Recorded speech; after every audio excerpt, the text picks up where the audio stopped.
Today's episode is going to hit home for a lot of people because we're talking about something that we all deal with but rarely understand: high conflict personalities. You know those conversations that spiral no matter what you say? The ones where the person never takes responsibility, gets stuck in the past, or keeps pulling you into blame. Most of us try to fix them, reason with them, or give them insight, and as you'll hear today, that's the exact thing that makes the situation worse. And that's why I'm excited to have Bill Eddy on the show. Bill is one of the world's leading experts in high conflict behavior. He's a lawyer, a therapist, a mediator, and the co-founder of the High Conflict Institute. And he's learned everything he teaches by doing the wrong things first, so the rest of us don't have to. In this conversation, Bill breaks down why high conflict people act the way that they do, the traps we fall into when we deal with them, and the simple shifts that help you to move someone from blaming to problem solving, sometimes in under 30 seconds. If you've ever felt stuck, overwhelmed, or drained by someone's behavior, this episode will give you a way forward. Are you ready to take your business's marketing to the next level? Meet Brevo, the all-in-one marketing and CRM platform built to help you connect with customers, boost engagement, and grow your business smarter. With Brevo, you manage all of your customer interactions in one place, nurture leads with their built-in CRM, reach your audience through email and SMS, and keep them coming back with powerful automations. But here's where it gets really exciting. Meet Aura, Brevo's AI assistant. Aura helps you to craft smarter campaigns by suggesting personalized content, optimizing send times, and even analyzing performance data to help you improve your strategy in real time. It's like having a marketing expert on your team 24/7. And of course, Brevo offers advanced analytics, seamless integrations, and AI-driven personalization. Everything you need to create multi-channel campaigns that hit the mark every time. Get started for free today or use code anything50 to save 50% on starter and standard plans for the first 3 months of an annual subscription. Just head to www.brevo.com/anything and take your marketing further with Brevo and Aura. This episode is brought to you by Granola, Whatnot, Upwork, Skylight, Brevo, Factor, and Shopify. If meetings are eating up your day, Granola is a no-brainer. Try it free for 3 months at granola.ai/Kwame. Search Whatnot, WHATNOT, in the App Store, download, and you can start selling right away. Do you need expert help without the full-time commitment? Upwork connects you with specialized freelancers across 125 categories. Visit Upwork.com right now and post your job for free. Right now, Skylight is offering our listeners $30 off their 15-inch calendars at myskylight.com/Kwame. To level up your marketing, head to brevo.com/anything and use code anything50 to save 50% off your first 3 months. Let's eat real. Head to factormeals.com/Kwame50off and use code Kwame50off to get 50% off and 1 free breakfast item per box for 1 year while supplies last until October 31st, 2026. Are you ready to launch your business? Start your free trial at shopify.com/Kwame. Bill, thank you for coming on the show. Been admiring your work, and you're one of the most brilliant minds in the world when it comes to navigating not just conflict, but high conflict individuals. And so I think a fun place for us to start would be not talking about the things that we need to make sure that we do, but instead starting off by talking about what are the biggest mistakes that most people make that we need to avoid. Absolutely. Well, thanks for having me on. And this is one of my favorite things to talk about because I learned everything I teach about high conflict by doing it wrong and learn so I could tell other people, don't do this, don't do that. So the first one is don't try to give upset people or high conflict people insight into their own behavior. It does not work, and it makes it harder to work with them. So when you feel like saying, how can I make him understand what he's doing wrong? That's not going to work.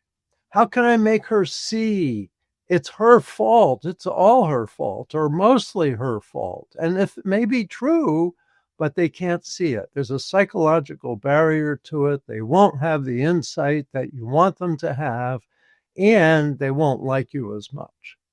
So that's one of the first things. And people just, that's probably 80% of what people do is say, well, let me tell you, buddy, you shouldn't do such and such.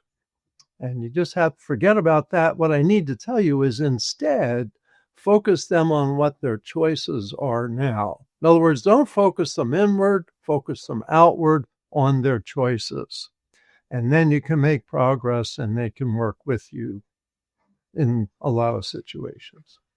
That's number one. Incredible. And Bill, you know what I think is happening right now? I think a lot of people are pulling over, stopping their workouts, stopping their chores as they're listening to this and just having this eureka moment, realizing, wow, I've never approached conflict well because I always make that mistake. And we can understand psychologically, as you described, and we'll get deeper into it, why this happens. But I think it would be good for us to do a bit of a deep dive psychologically into ourselves and get a better understanding of why it is that we feel so compelled to do this very thing in our tough conversations. Well, it's so easy to see other people's bad behavior and to go, here's what other people need to do. We're really good at criticizing other people. It's harder to look at ourselves and go, oops, maybe I made a mistake here. I wonder what I should do different. Even though that's where progress really comes, is looking at us. But when we're busy looking at other people, especially if they're high conflict people, which I figure are about 10% of adults and about 20% of major disputes, is we're just seeing they have a lot of behavior that's difficult, a lot of behavior that's a problem. But when you point it out to them, if that's part of their personality, that's the last thing that's going to help them. They're going to argue back, say, no, I'm not. You're the one that's doing such and such. And even though you may be right, totally right about their behavior, you can't get through. And so thinking you can get through if you hit harder or if you speak softer or if you put it in writing or whatever, it doesn't matter. Trying to give people insight into their own bad behavior, trying to give high conflict people insight into their own bad behavior just doesn't work. And that's part of why they're high conflict individuals. They have a narrow pattern of extreme behavior, unmanaged emotions, all or nothing thinking, and a preoccupation with blaming other people. And so it's easy to see from the outside, but you can't break through. And that's so important to know. It doesn't work. Get them focused on what to do next, not what they did before. There's what I'm doing, and listeners, I want to be clear on where I'm going here because there's a reason. I want to focus one more question on the internal side because I think it's so important, because once we can start to get an understanding of why it is we feel so compelled to approach conversations in these inappropriate or successful types of ways, once we start to get an understanding of it, then we could recognize the feeling in the moment and then do the opposite, which would be the right thing under the circumstance. Right. Because we're going to spend more time getting into the nuts and bolts of what to actually do. But just want to spend one more question on this, because I think there's a level of satisfaction that we're looking for in these conversations, a little bit of vindication, or maybe a little bit of a vindictive drive we have where we say, listen, I want to catch the bad guy in the act, and I want him to come to his knees and say, you know what, Bill, you're so right. I am so wrong, and I apologize. And we never get that moment. And so for the listeners, what is it that we can do either before, during, or after the conversation that can give us the sense of validation or satisfaction that we're most likely not going to get from the other person? Excellent question. So I think what I do, especially like when I've done a lot of high conflict mediation, before I go into a mediation session, I call it putting on my armor. And what it is I remind myself of several short phrases. My favorite first one is, remember, Bill, it's not about you. I'm the mediator. They have a conflict with each other. And yet, when it escalates, they're frustrated with each other. They may become frustrated with me. But what I have to remember is it's not about me. How can I help them? How can I redirect this? So I have to not get defensive. And that helps me as it's not about me. Another one is I'm not responsible for the other person's outcome. And I used to worry, I'd wake up early going, how can I make this person see? How can I make them do? How can I make things happen? And what I've learned is I can't make things happen. I can't control other people. And high conflict people are often kind of on their own track. I may be able to influence them, but I can't control. And often, because I've been a lawyer, a therapist, and a mediator, say as a lawyer, often I know what they should do, but they just somehow internally have to do the opposite of what I think they should do. And I have to get used to not blaming myself for that. It's like they're just sometimes dedicated into going in the opposite direction of what I think will really help. So what I have to do is adapt. So I'm not responsible for their outcome. I'm only responsible for doing my part. And so the more I do, give information, I give advice, I write things, prepare things, do all of this, I have to give up being invested in it happening because the client may decide that's not where I'm going to go. I'm going to go somewhere else in terms of solutions. And maybe I can go with them and can say, I don't recommend that, but I'll work with you on that. Or maybe we're going to have to split up. It's like, I can't do that. Someone wants me to lie in court on their behalf, and I can't do that. We're going to have to end our working relationship if that's what you want from me. So I just have to remember I can't control their outcome, that's in their hands. I can just try to influence and educate and empathize, but I can't control that outcome. That's the second. I love this approach, Bill, because really what we're seeing here is that we might know what to say or what to do in the conversation. We might have the right strategy or tactics that we want to employ in the conversation. But if we don't understand the mindsets that needs to go along with it, then it's going to be incredibly difficult to utilize those strategies when it matters the most.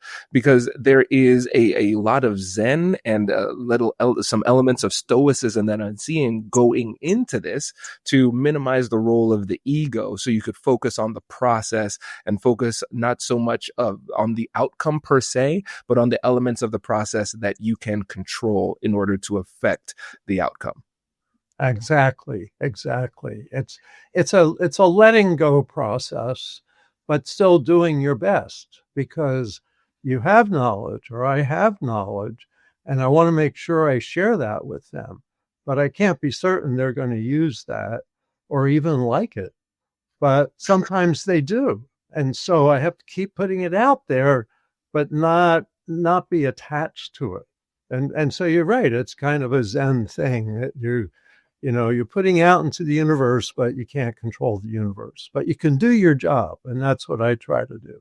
Right. Oh, this is great. And let's talk about the personality type, or I'd be interested to see your terminology for this, but the high conflict individual. And earlier you mentioned that about 10% of our interpersonal conflicts would be with people who are high conflict. And then about 20% of actual litigation would be categorized as high conflict, which when you think about it percentage wise, that means it's going to be more likely than not that you're not going up against somebody who is high conflict. But at the same time, oftentimes our experiences with people who are high conflict loom large in our memories. And then it might cause us to overestimate how frequently we engage with people who are high conflict. So can you tell us a little bit more about the frequency of these interactions, and then also how you're classifying people as high conflict within your framework? Yeah, so my framework is basically 4 characteristics. Is a preoccupation with blaming others, which means they're not taking responsibility for their own part. High conflict people don't look for what's my part. They see it 100% as other people's fault. So That's about 10% of people. Then the second is a lot of all or nothing thinking. And so they see things as all good, all bad. They see people as all good, all bad. And this often goes together. Third is unmanaged emotions. They're more likely to be outraged. They're more likely to, I find, burst into tears. They're more likely to want to run out of a room because they don't like what they heard. It just emotions take over. And the fourth is extreme behaviors. They may do things 90% of people would never do. Maybe punch a hole in the wall, or knowingly spread a rumor on the internet, or steal equipment from somebody's office. But things that 90% of people wouldn't do. Now, I don't include lying there because everybody lies. They lie to a bigger extent, and may fabricate things that aren't just exaggerations. They may fabricate events that never happened. And that's something also that we see. So blame, all or nothing thinking, unmanaged emotions, extreme behavior. So that's kind of the package. I estimate about 10% of adults with that because we don't have research on that, but we do have research on personality disorders. And there's maybe a 50-50 overlap with personality disorders. And we do have research saying about 10% of people have personality disorders, about 10% of adults. And this seems to be worldwide. There's studies done in different countries, what percent have personality disorders. They put the studies together, came up with about 10% of adults worldwide. So that's, if you're looking for a number, but also something that's interesting is this say 20% of legal disputes may take 80% of your time. Yes. And that's what courts and judges, they go, we can figure out child support. We got a computer here. We tell people and they go and they pay the child support and everything happens. But 20% of people go, oh, well, that's not fair. I'm going to appeal that, or I'm going to, fight about something else. And that's what takes up court time. That's what takes up workplace time. Managers, probably 80% of their time spent on 10 or 20% of the people. So while it's a small percent, it can absorb a lot of time. Yes, you're absolutely right. And I think as you're saying this, most listeners are going to be evaluating the relationships and interactions they've had over their life. And they're like, yes, he's 100% correct. And what I love about this, and I think the blend between your legal background and the fact that you were a clinician for many years is bleeding into this, because you've been able to artfully create a profile for somebody who's high conflict that doesn't require actual diagnosis, which is what people often tend to do. Whip out the DSM-5 and say, you know what, this person's borderline. No, you can't do that. And you don't need to in order to utilize this strategy, which I appreciate. Right, exactly. And all the things we recommend, someone has a personality disorder or not, somebody has this one or that one, doesn't matter, because you can use all our tips with anybody. So you can avoid, looking for insight. You can avoid trying to change people and still resolve disputes, still negotiate agreements, etc.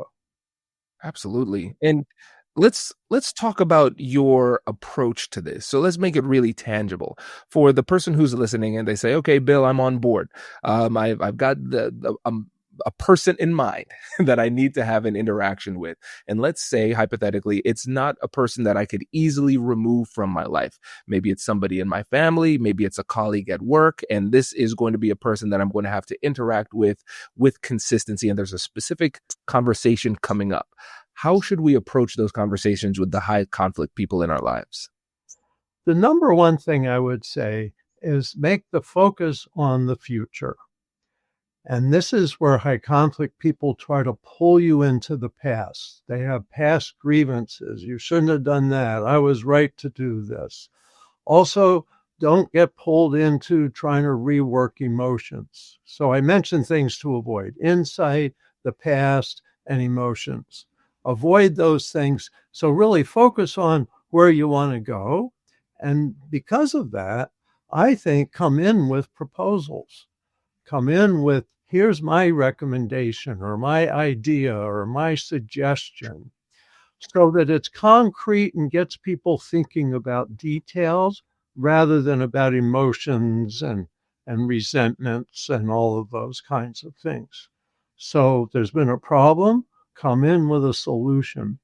And I recommend that to managers, especially new managers. They say, tell your employees, hey, I'm happy to hear about problems. Tell me about problems before they bite me in the butt. But when you tell me about a problem, tell me your proposed solution, because you're on the scene. You're on the front line of the problem. You know what might work. So don't bring me a problem unless you also bring me a proposed solution.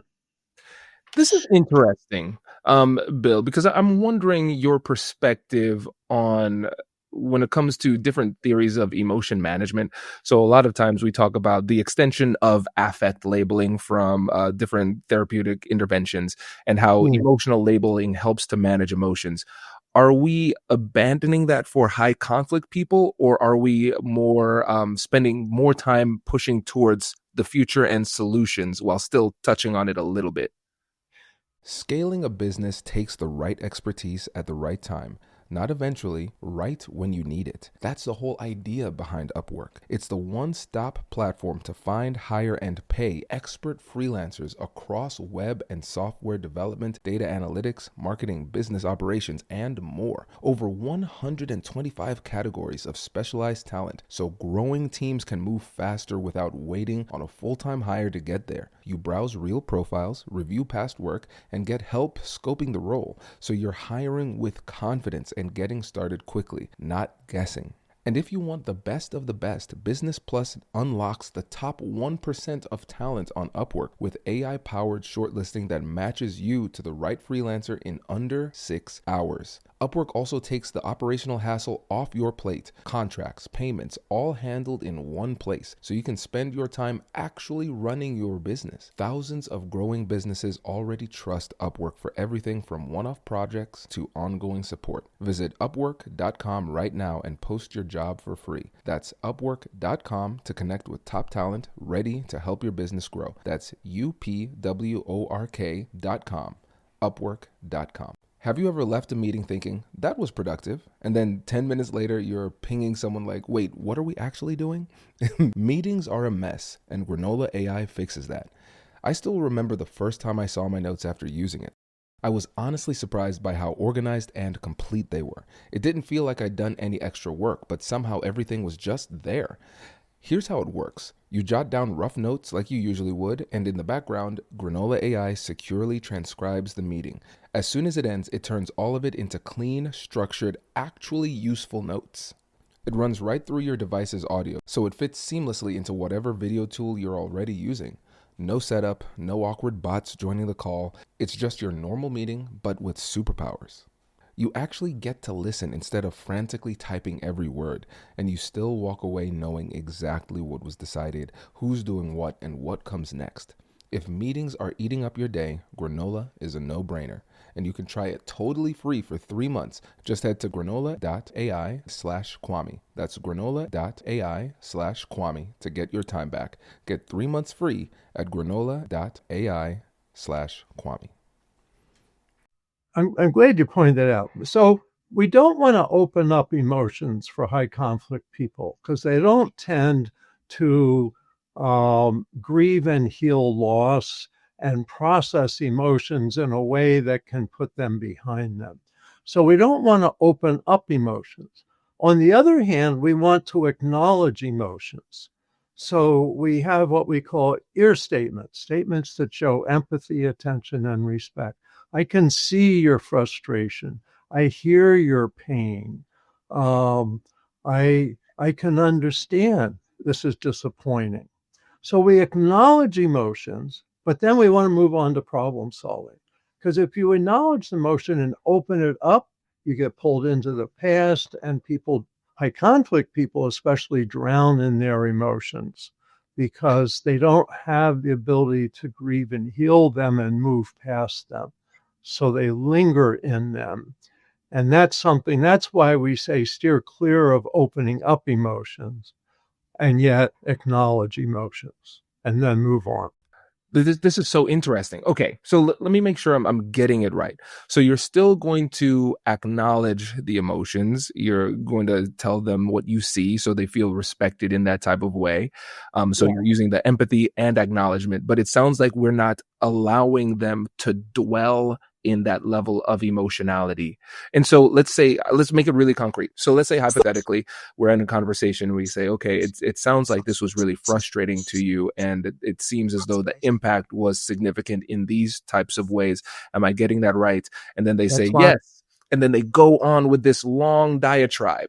And so at that point, how do we pivot then to That's the problem solving? that's when you pivot to the proposal. So now let's look at the next proposal, or let's look at the next idea for what to do so this doesn't happen again in the future. So you want to acknowledge where we are and move. And if you don't move, high conflict people will pull you backwards. So that's what we find. We say, wow, I can see how frustrated you are. And they go, you're darn straight I'm frustrated. The way that you treat me and the way that this organization and the way that, and look at last week alone, we don't want to go into that.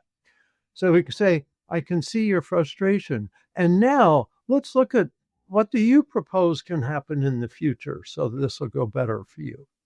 That's what we need to do. Or I can say, I have a suggestion. Why don't we try this going forward? Or simply, let's look at our choices now.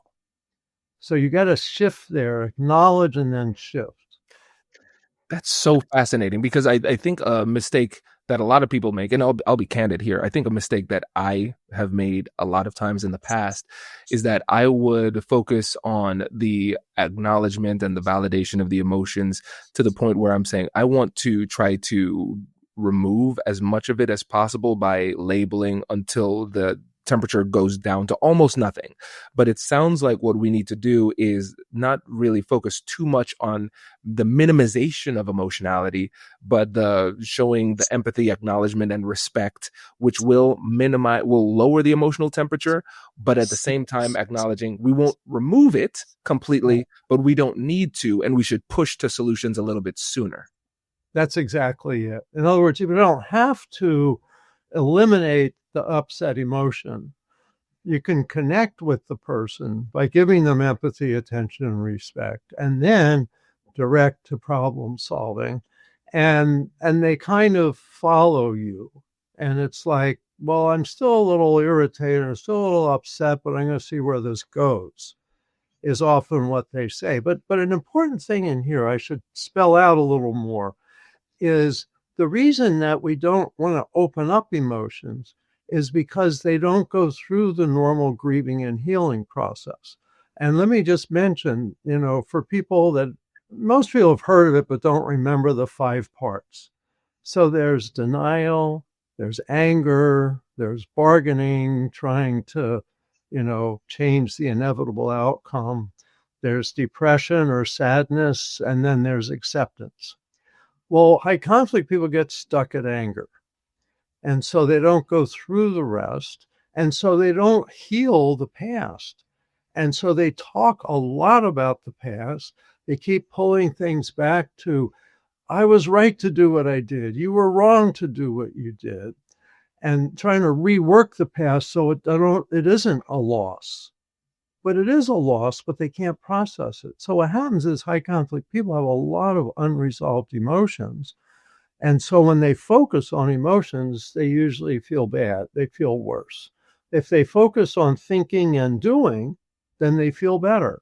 So what we've learned is rather than resolving emotions with high conflict people is we need to distract from emotions into problem solving, and then they feel better.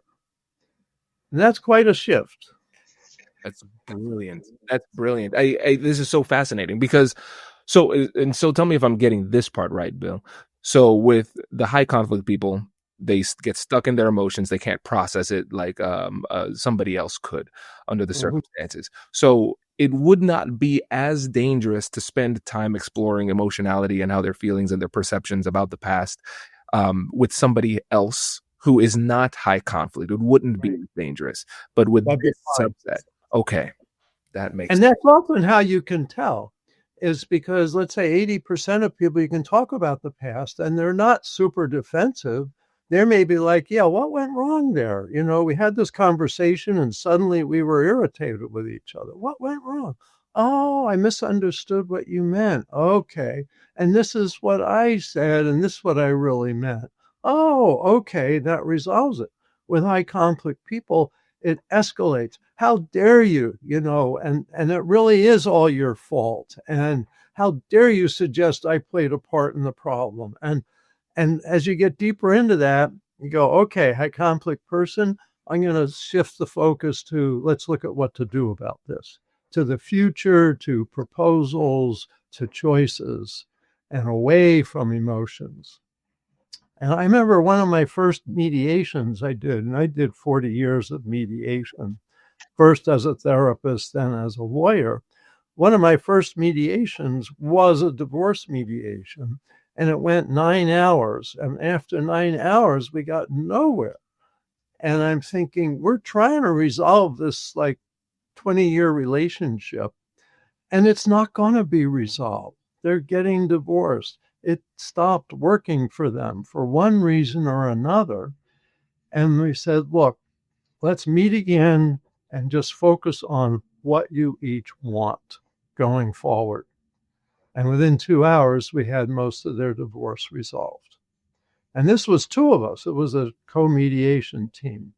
And I learned so much from that. Don't try to resolve people's emotions and resolve their relationships when it's a really difficult situation. Focus on the problem solving nuts and bolts and calm and acknowledge emotions, but don't expect them to, quote, resolve their emotional disputes. brilliant. And Bill, this gives us an opportunity to talk about your books too, because there are many, but let's focus on two. We have mediating high conflict disputes, and then the last one. So, what's your proposal? Shifting from blaming to problem solving in 30 seconds, which sounds miraculous. So I'm excited to get into this. So first, let's talk about mediating high conflict disputes. You just talked about one of the stories and one of the revelations. Now, Yeah. can you tell us a little bit more about what's in that book too? Yeah, it really talks about a whole shift, a whole different structure for resolving disputes with potentially high conflict people. And you can use it with anybody, but especially with high conflict people, it helps to focus on the future, helps to focus on giving people, both people, a lot of empathy, attention, and respect, and not, you know, focusing on the past, not focusing on insight. And so we really keep it future focused. The whole structure is designed. I'm going to, as a mediator, I'm going to help the two of you move forward wherever you are. We're not going to open up the past. I'm not going to ask you to give me an opening statement, which is what a lot of people are used to in mediation or in other negotiations like legal settlement discussion. Let's give an opening statement. This is where we're at. It's great for 80% of people, but with high conflict people, that's where they get stuck. Let's not focus on an opening statement because that's about the past. Let's start by focusing on what your proposals are. What do you think we should do and deconstructing proposals to come to solutions going forward without having to go over the past? People in the dispute know the past. They can use that to make their proposals. And that keeps the focus on really problem solving rather than venting and reworking grievances where people just spin their wheels. Bill, this is revolutionary. This is revolutionary. So I was just in Atlanta talking to the Georgia State Bar to their mediation and ADR committee too. Oh, I spoke to them once. Oh, really? Yeah, Okay, small world. Okay, years so ago. we Yep. were we one of the things that people were talking about a lot was the in their mediation practice the important they were folks were kind of on the fence on the importance of an opening statement. And I know when I was mediating I did not require opening statements. I just felt like it was unnecessarily combative.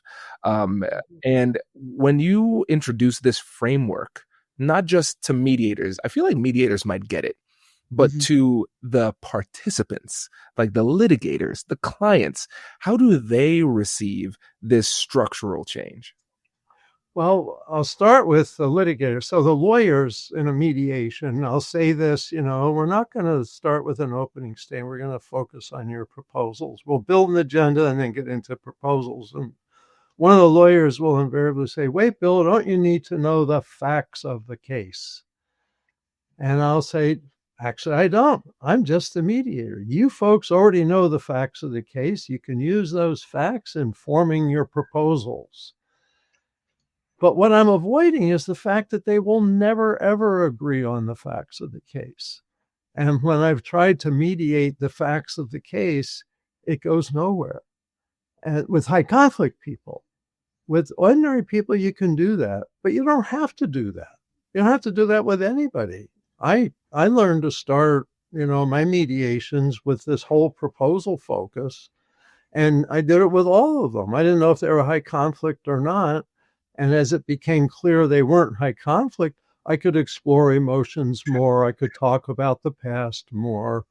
But at start, hey, we're going to talk about proposal. People are like, great, I've got one.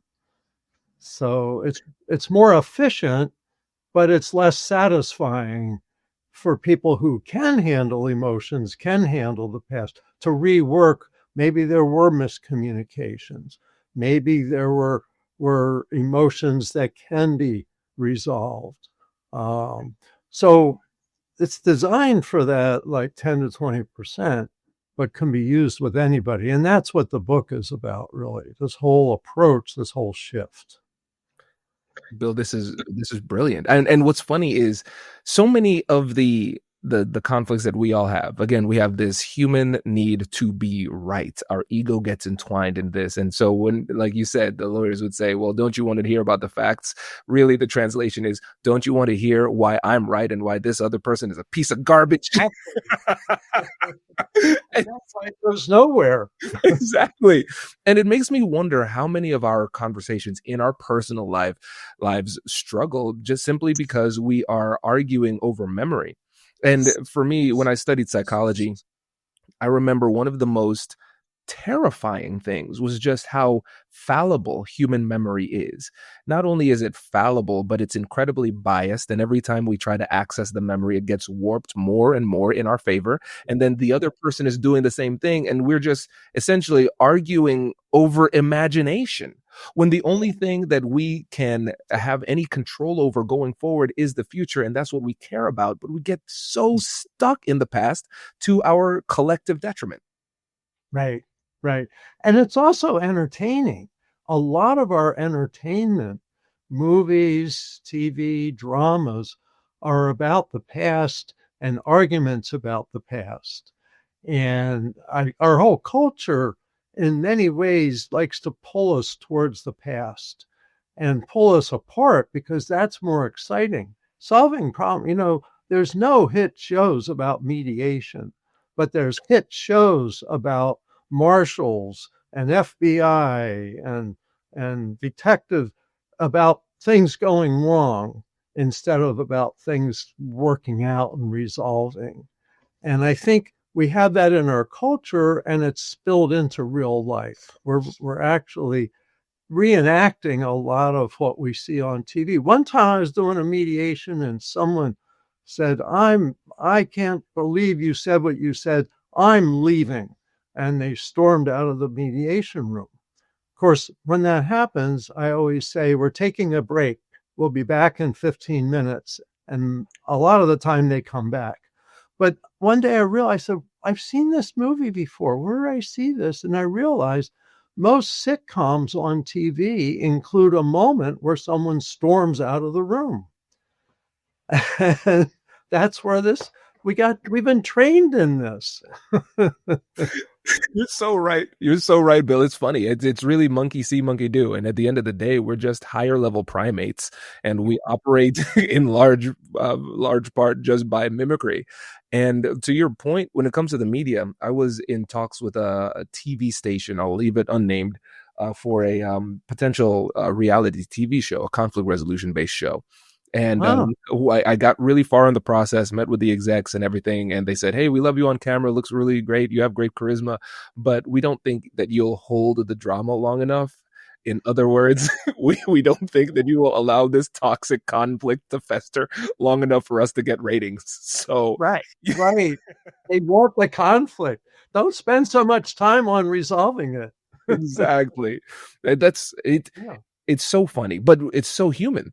And also, before we get Simone in, I have one other question too. So let's say somebody is facing this challenge where they're talking to somebody who's high conflict, and right now they're just stuck in their emotion.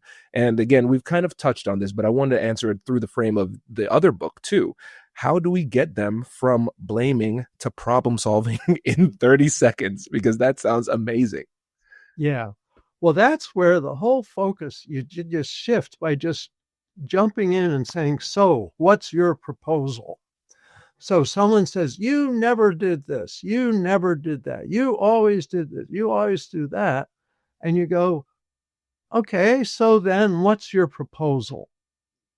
And so when people shift from defending and arguing to proposing, it's a different part of the brain. I think it's the left brain more for proposals, right brain defensiveness more. It just seems like the brain's a little bit divided up that way. And you go, oh, my proposal is, and what's interesting is people's demeanor changes, people's intensity changes. And I've done this in so many mediations where they start pointing fingers, business partners, a manager and employee, divorcing couples, parents and teenagers, pointing fingers. And I'll say, hang on, folks. So maybe this all happened. I don't know. I wasn't there. So what's your proposal? Oh, my proposal is that Johnny does such and such. Oh, well, Johnny, what do you think about that? Could you agree to that? Or would you say no? Or would you say, I'll think about it? And if you say no, you're going to have to make a proposal. Well, gee, no, I don't agree with that. Okay, what's your well, my proposal is, and you can like see the gears shifting. And that's why I said in 30 seconds, because I've seen it happen. People just get in gearing up in the argument and say, so what's your proposals? And it just totally changes the direction of it. And people can do that, but no one asks them, so what's your proposal? They're busy defending and attacking. And that's the culture. That's what we're used to. But this really works. And I've taught it, like I said, parents and teenagers, employees and managers, business partners, personal injury disputes, all of this. And people go, oh, yeah, I can do that. And it totally simplifies things and makes them very boring. And boring is exactly what we're looking for here. Exactly. I'm getting a chance to train judges more these days. How do we talk to the high conflict litigants? And I don't tell them what decisions they should make. I talk about how to present your decisions, how to listen, how to talk. And they like this. And the thing I tell them is your goal should be to have a boring courtroom because people are frustrated by high conflict cases. It's because the disputants want what they see on TV. And what you want to do is manage the dispute to the point that it's boring. And then you don't have people keep coming back to court to complain about the prior decision. If it's a boring courtroom, they don't get the emotional fix. And some people go to court for an emotional fix. They love the conflict. So right. You're so right. Okay, I could keep on flowing forever, but I want to make sure that we get Simone in here because he's been waiting patiently. So, Simone, what's coming to mind for you? I have a question about the targets of blame. So not about the high conflict person, but the person who's on the other side. So is there a characteristic or a mindset that that person has why she's being chosen by the maybe a narcissist or the high conflict person? Yeah. So what seems to happen is high conflict people have to have a target of blame because they can't look at their own part in the problem and they're not happy. And so to make things better, they need other people to change, or so they think. And so I have to figure out who's causing my problem. With me in divorce mediation, it's easy because it's always the other spouse. And so how can I make the other spouse go away or change their behavior or even stay married?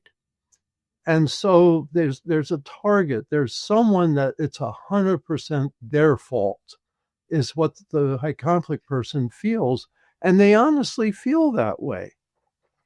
But it doesn't work. It doesn't make things better. And so they end up in these intractable disputes, which really become intractable if you get teams on both sides.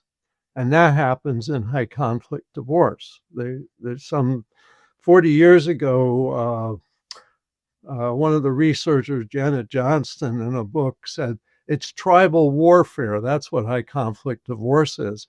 You've got parents and grandparents, you've got a lawyer, you've got a therapist, you've got two teams, and they start to hate each other. And that's because each side's seeing them as their target of blame. Now, I don't want to say all high conflict disputes are two-sided. Many of them, it's one high conflict person and a reasonable person on the other side trying to figure out what the heck do I do about this? But anyway, yeah, the theme is targets of blame are characteristic of high conflict people. They always have to have someone they can blame because they can't blame themselves. And is there anything we can do to avoid being a target of blame? Maybe is the mindset that we have and they choose us because they see that we have a mindset or a behavior that is is easier for them to manipulate us. Yeah, I would say avoid being too aggressive and avoid being too passive. Because what happens is if you're aggressive, then they can say, see what he's doing? He's abusing me. I'm a victim. He's abusing me. Look how he talks at me. Look how he frowns at me, you know? They'll see what you're doing as aggressive, but if you are aggressive, it's really easy for them to point the finger at you and blame you for that. But on the other hand, if you're too passive, it feels to them like you agree that it's all your fault. And so the thing is to be assertive. And the way to be assertive is to provide information and say, actually, that's not true. I wasn't the person making that noise that bothered you yesterday because I was out of town yesterday. So that would not have been me. So give information briefly like that. Don't criticize them and say, you're an idiot. I was out of town yesterday. Just say, you may not be aware I was out of town yesterday. So give information that counters their distorted thinking. But if you're too passive, they think you agree. And if you're too aggressive, then they say you're the abusive person. Thank you. A fine line. Now let's talk about something that will make avoiding the past a little bit harder. So let's say we push people to proposals, and let's actually keep that same example that you used, Bill. So let's say that we push to proposals, and then the person creates a proposal that is unnecessarily arduous for you, considering the fact that it is based on inaccurate information.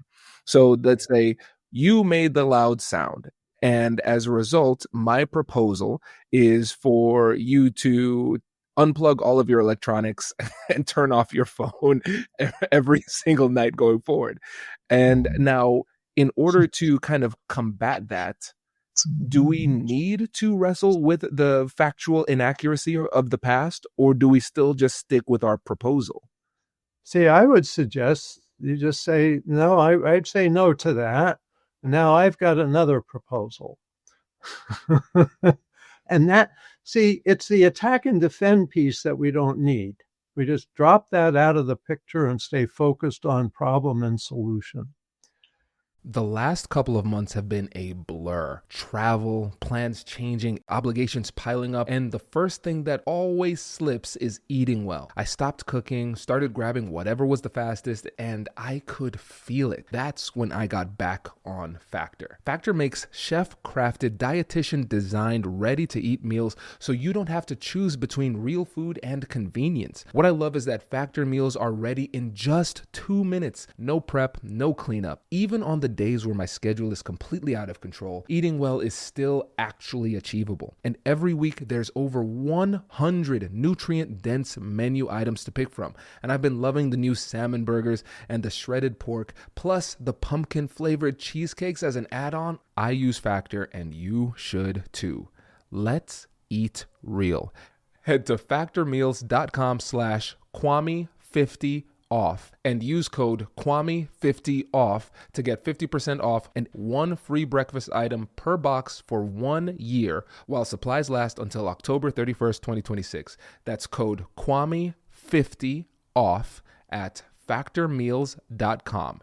Kwame50 off at factormeals.com.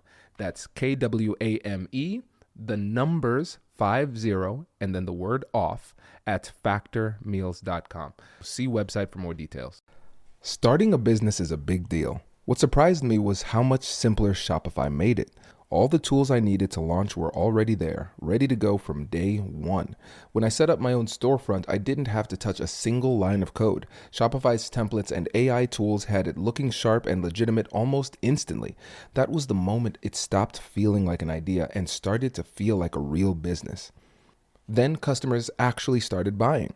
Shopify checkout made it a single click for anyone coming back, and watching those orders come in gave me a level of confidence that I wasn't expecting that early.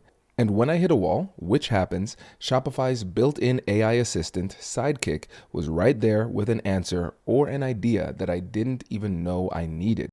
All you need is the idea. Shopify handles the rest.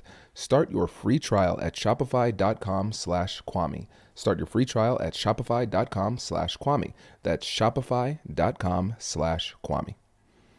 And say, I wasn't there yesterday, so that wouldn't have been me. Perhaps you might, if it was disruptive to your work, you might ask around who was around yesterday and if any of them had a loud radio on or if they were on the phone or, kind of find out where the problem is so that you can solve that. Maybe somebody was on the phone and they were talking too loud and they didn't realize that you were there. Maybe there's a way to solve that. Maybe when you're there, they should do their phone calls down the hall or something like that. In other words, by keeping it so problem-solving focused, you keep that emotional escalation out of it. Oh, this is brilliant. So it sounds like there's the brief acknowledgement to say, well, I wasn't there, and here is a solution. And then they might want to push into, yes, you were. And then we could just kind of end it by saying, well, we could agree to disagree on that. It doesn't make too much sense to argue on it, but let's go ahead and talk about other proposals and just keep it completely fact-based and proposal heavy. That's exactly it. Exactly it. And that's where a mediator can be real helpful because they keep redirecting it to, let's stick with the proposal, the questions about it, new proposals. But if you're negotiating without a mediator, it's just you have to try to remind yourself, just focus on what to do and not the reaction. So before you go, because I know we're coming up on time, but I want to focus on one more thing here too. When it comes to these situations, I want to make sure that we address power dynamics. So again, let's set the stage. Let's say this isn't a legal situation. This is a situation, maybe it is a manager. You are reporting to a manager, and it's a situation where you cannot easily escape, but the person has more power and they are high conflict. How do power dynamics play into your methodology? You can use the same strategy. I would emphasize what we call ear statements: empathy, attention, and respect, especially with someone more powerful. As say, boss, I really appreciate, how clear your instructions were with those 3 projects for me this week. And I need to know what your priority is, because I can't do all 3 of them this week. I need to know which one's the top priority, and I should be able to get at least one of these done. Which option, what do you prefer? What's your preference or something? So again, putting it into problem solving, giving them a chance to make a proposal. Well, I want you to do the first.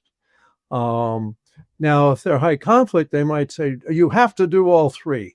And I would say, I really wish I could. I appreciate your faith in me being able to do all of that, but I really don't think I can get them all done. So if you can give me some priorities, it would help me be probably the most efficient for you, because I want to do a good job for you. And that's probably what I'd say. Butter them up a little bit. Yeah. But get them focused on the what rather than the why.